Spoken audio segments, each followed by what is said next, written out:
Olá pessoal, sejam bem-vindos aqui ao nosso canal da Sociedade Chesterton Brasil. E hoje eu quero conversar com vocês sobre um livro, tá? Nem era a nossa publicação, na verdade, quem sabe no futuro venha a ser, certo? Mas é um livro que eu aproveito para trazer como uma curiosidade, em algum grau, para vocês.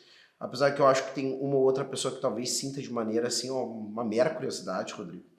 Mas eu sei, pode ser que eu esteja tirando muita importância dessa obra, tá? Mas que é a obra do Gustavo Corsão, então aqui eu aproveito para lembrar a figura desse intelectual, que é um dos grandes intelectuais de um período, certo? Que marcou, vamos dizer assim, que houve um período de uma reserva intelectual do Brasil e que não se reproduziu, né? Ou seja, pessoas que tinham algum tipo de formação específica, hoje a gente não tem nem mesmo entre as elites sociais e econômicas do país gente com essa qualidade, certo? Ou então não atraímos mais esse tipo de intelectual estrangeiro como, sei lá, a figura do Otto Maria Carpo, ou então, se eu não me engano, Stefan Zweig já passou por aqui também. Então, assim... Mas existia uma intelectualidade católica brasileira, né, que não se reproduziu, certo? E o Gustavo Corsão faz parte dessa geração. E era uma galera que conhecia a figura de Chesterton, tá? Já acompanhava, vamos dizer assim, acredito que alguns acompanhavam tal e qual, simultaneamente. Da gente que descobriu Chesterton depois que Chesterton morreu, mas que já conhecia artigos, já importava coisa publicada, né, por ele da Inglaterra e assim por diante. Então Chesterton é um pensador que ficou restrito ao ambiente inglês, muito ao ambiente anglo-saxônico, Estados Unidos, Inglaterra, e aí depois é que foi gradualmente sendo conhecido. Não, Chesterton no seu período de vida já era conhecido em vários outros lugares, inclusive lugares de fala não britânica, não inglesa, né, e assim por diante, tá? E aí eu trago para vocês a impressão, né, que Chesterton causava, né, em alguém como Gustavo Corsão. Então, nesse livro dele, ele vai fazer um livro dedicado à mãe dele, inclusive, né? Então, a parte 1 desse livro é o humanismo de Chesterton, né? Com a epígrafe, tu colocaste logo abaixo dos anjos. Claro, isso é uma frase sobre o ser humano, na verdade, se eu não me engano, é do Salmo 8, Senhor, por que te interessas tanto pelo ser humano, né, a ponto de tê-lo criado como criou, né, só um pouco abaixo dos anjos o fizeste. Segundo Gustavo Corsão, não me lembro de ter notado em 36 a repercussão produzida pelo desaparecimento dessa grande figura do pensamento moderno que foi Gilbert Keith Chesterton. Naquele tempo, é verdade, um luto próximo trazia-me desinteressado dos acontecimentos literários e das mortes distantes. Devo assinalar, todavia, que ocorreu nesse tempo, exatamente na época de seu desaparecimento, o meu primeiro encontro com a sua obra. No caso de Corsão aqui, ele já está nos dizendo que foi mais ou menos no ano da morte de Chesterton que ele teve contato, tá, com Chesterton. Tá? Então, aquilo que eu falei antes não vale para o Corsão, tá? Quem teve contato aqui em Terras Brasílias com Chesterton teve, certo? Esse contato pregressa à sua morte, isso não serve para o Corsão. O Corsão já está nos dizendo aqui que ele teve, né, contato com Chesterton, né, no ano da sua morte ou pelas proximidades disso. Tá? Meu primeiro contato com a sua obra, começando então a viver para mim a voz poderosa e cordial que durante meio século vivificara uma civilização adoentada com um riso salubre e com um atlético bom senso.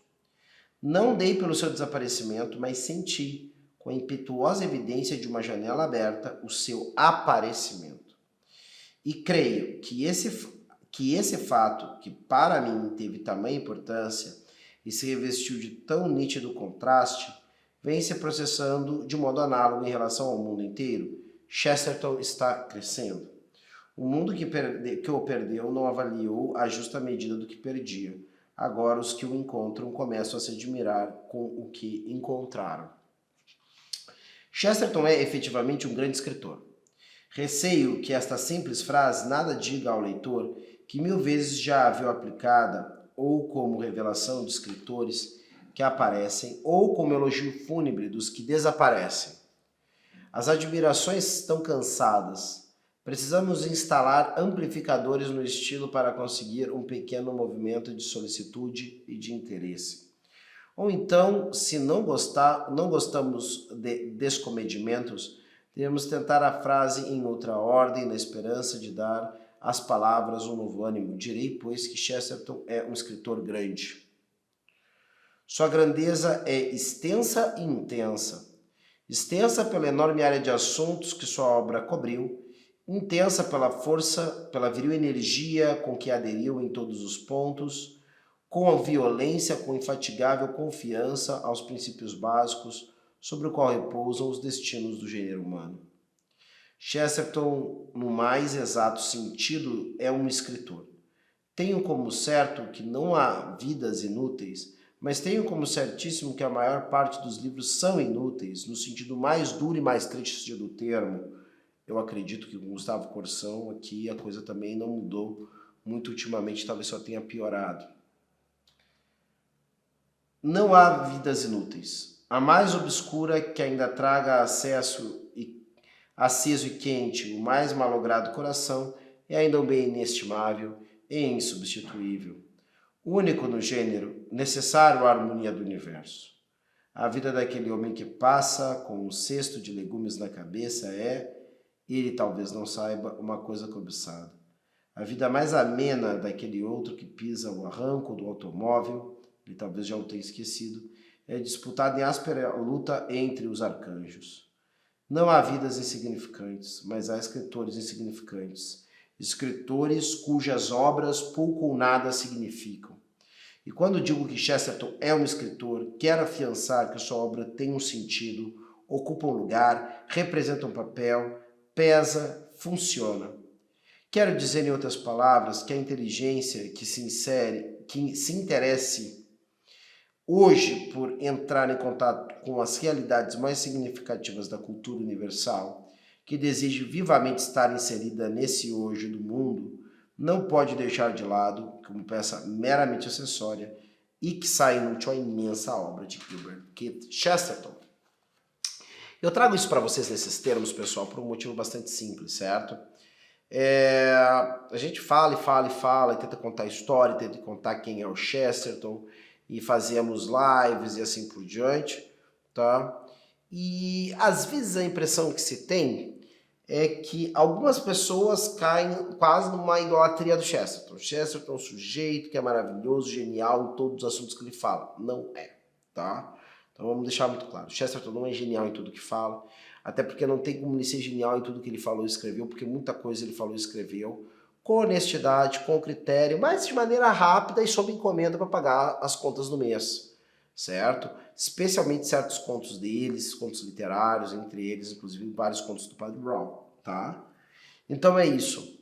Mas, se por um lado existe um pequeno grupo, nós diríamos um muito pequeno grupo de pessoas que superestimam, né, o talento e a qualidade do Chesterton nessa ou naquela obra, o nosso grande problema hoje em dia é que as pessoas não têm se dado conta, esse é o grande problema, esse é o problema mesmo, do nível e a qualidade de alguém como Chesterton, tá?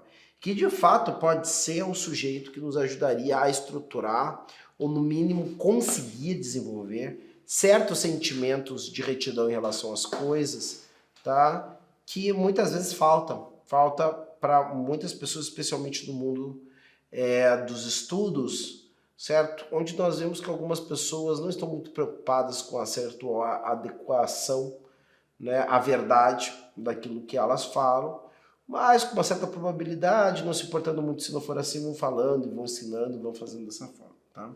Chesterton é um exemplo bastante bonito de gente que não fez isso. Então, vou começar muito rapidamente, e aí um outro, né, elemento que eu quero compartilhar com vocês é essa reflexão do Gustavo Corsão, um pouco, talvez aqui o pretexto, né, Gustavo Corsão talvez acabe sendo apresentado aqui mais do que eu imaginava, mas eu acho que também é um escritor, tá, guardado as devidas proporções, tá, que está e que se identificou muito com Chesterton, também porque está numa certa escola chestertoniana, tá? de reflexões cáusticas, de palavras bastante bem escolhidas e assim por diante. Reflexões inúteis sobre os escritores inúteis. As obras escritas em todos os muitos gêneros são, em grande parte, menos acidentes, onde fortuitas que não chegam a ficar realmente incorporadas nessa pirâmide das grandes ofertas que o homem faz ao homem. Se não tiram, também não acrescentam. Formam depósitos secundários de que vivem os livreiros e as traças. Funcionam como um assunto do dia, um escândalo, banquetes, não chegando a ser propriamente obras, mas acontecimentos. Entram no calendário, nos salões, nas colunas da crítica e muitas vezes nas academias, mas não aderem ao compacto e concreto mundo da verdade. Tem a natureza dos passos de dança, de que nem o chão guarda a memória, ou a semelhança do palito que só entretém um breve subalterno contato com o alimento. Há escritores, ai de nós, cujo maior título é uma pontualidade